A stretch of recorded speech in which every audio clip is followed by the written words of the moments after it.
दोष देणार नाही, कुणाला तरी टीका करून मतं मागणं माझा धर्म नाही।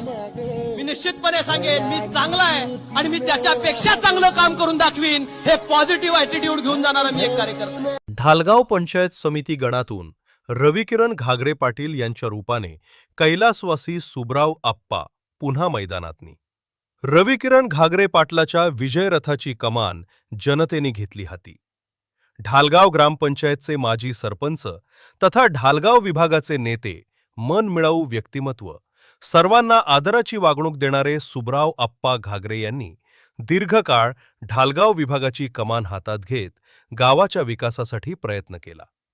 त्यांच्या निधनानंतर राजकीय पाटी रिकामी राहिली, परंतु आज ही आप्पासारखा नेता पुन्हा होणे नाही असे मत लोकांनी अनेक वेळा मांडले। पण त्यांच्या विचाराचे आणि माणुसकीची आपुलकी जिंकणारा त्यांचा मुलगा रविकिरण घागरे पहिल्यांदाच पंचायत समिती गणातून राष्ट्रवादी शरद पवार गटातून मैदानात उतरले असून ढालगाव गटातून मोठ्या प्रमाणात लोक त्यांना साथ देत आहेत। स्वतः युवा असल्यानं युवकांचा थवा त्यांच्या विजयासाठी अहोरात्र झटत आहे। रविकिरण घागरे यांच्या रूपात सुब्राव घागरे पुन्हा आपल्या गावाच्या विकासासाठी उतरले असल्याची प्रतिक्रिया लोकातून उमटत आहे।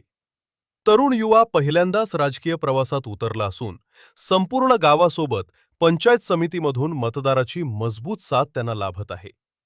आप्पा या नावाचा विश्वास पुन्हा एकदा रविकिरण नावाच्या रूपानं समोर येत असून लोकांचाही भरघोस विश्वास त्यांना मिळत असल्यानं त्यांचा विजय निश्चित मानला जात आहे।